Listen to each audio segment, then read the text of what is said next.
Generasi muda terpelajar, cita-cita murni PMX.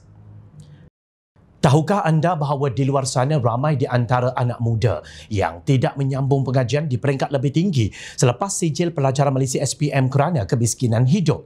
Kepayahan membayar yuran pengajian dan perbelanjaan semasa menjadi pelajar universiti menjadikan ramai di antara mereka yang membatalkan hasrat menyambung pengajian atau berhenti separuh jalan apabila pihak universiti tidak membenarkan mereka mendaftar kursus atau memiliki slip peperiksaan. Keprihatinan Kerajaan Perpaduan Madani dalam isu ini sewajarnya dipuji.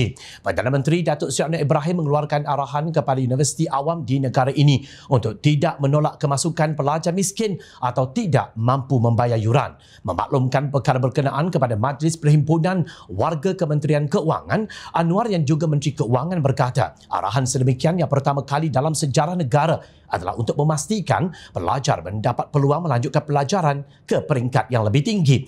Saya bagi arahan tidak ada universiti yang boleh menolak mana-mana pelajar miskin mesti daftar bagi nama dan kementerian atau jabatan harus selesaikan.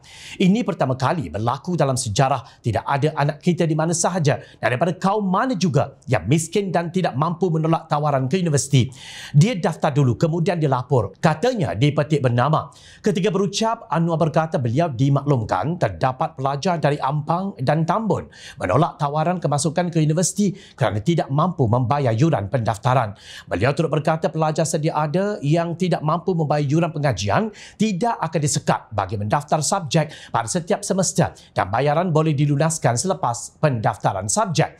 Dalam pembentangan belanjawan 2024 pada 13 Oktober lalu, Anwar mengumumkan bermula Januari depan, yuran pendaftaran masuk ke universiti awam dihadkan tidak melebihi RM1,500 iaitu selari dengan nilai pemberian wang pendahuluan pinjaman WPP oleh Perbadanan Tabung Pendidikan Tinggi Nasional PTPTN berjumlah RM1,500. Sejumlah RM250 juta turut disediakan bagi mengganti dan meluaskan capaian Wi-Fi di semua universiti awam.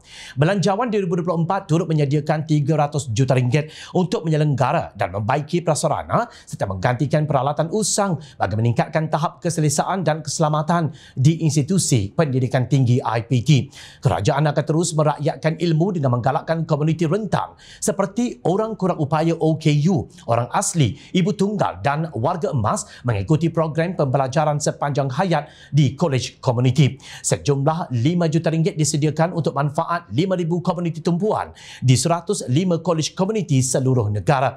Kerajaan turut menyediakan RM1 juta kepada setiap universiti awam untuk memperhebatkan pelaksanaan program pengupayaan komuniti madani dan program pemulihan dalam komuniti OKU. Sesungguhnya peningkatan peruntukan dalam belanjawan 2024 kepada sektor pendidikan tinggi mampu memperhebat usaha membangunkan bakat terbaik dalam pelbagai bidang untuk negara. Menteri Pendidikan Tinggi Datuk Seri Muhammad Khalid Nordin berkata, peruntukan itu juga boleh meningkatkan lagi aktiviti penyelidikan dan inovasi dalam kalangan pelajar serta membantu usaha pengantarbangsaan pendidikan tinggi. Jadi saya percaya peruntukan kepada sektor pendidikan tinggi akan terus memainkan peranan utama untuk menjayakan pembangunan, kemajuan dan kesejahteraan rakyat serta negara, katanya. Mengulas lanjut, Muhammad Khalid mengingatkan pihak universiti supaya mengemukakan permohonan bagi menerima peruntukan belanjawan tersebut untuk dipertimbangkan oleh kementeriannya. Kita nak pastikan duit yang dibelanjakan itu membawa pulangan bermanfaat dan berimpak, katanya. Mengenai pelaksanaan had yuran pendaftaran masuk ke universiti awam yang tidak melebihi RM1,500 mulai Januari, beliau berkata inisiatif itu adalah ihsan kerajaan kepada rakyatnya. Sementara itu, Muhammad Khalid berkata pihaknya akan menjalankan siasatan terhadap dakwaan mahasiswa progresif Universiti Malaya yang menyatakan universiti itu menaikkan yuran perkhidmatan tanpa sebarang notis dikeluarkan.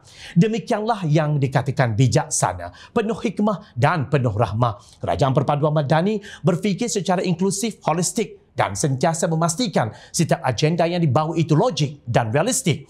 Semoga selepas ini negara bakal menyaksikan tiada lagi antara anak muda yang bakal mewarisi kepimpinan negara ini yang tercicir atau terbantut cita-cita mereka kerana kemiskinan dan desakan hidup. Inilah harapan dan tanggungjawab yang wajar dipikul generasi muda ketika ini dalam merubah hidup keluarga, masyarakat dan juga negara. Bukan menjadi ejen penyebar fitnah atau menjadi TikToker yang memesongkan pemikiran dengan pelbagai dakwah palsu serta naratif murahan yang ditunggang pihak sana. Bagaimanakah nasib negara Malaysia akan datang? Lihatlah bagaimana peranan yang dimainkan kerajaan hari ini dalam membina dan memperkukuh jati diri mereka menjadi rakyat yang berilmu dan bermadani.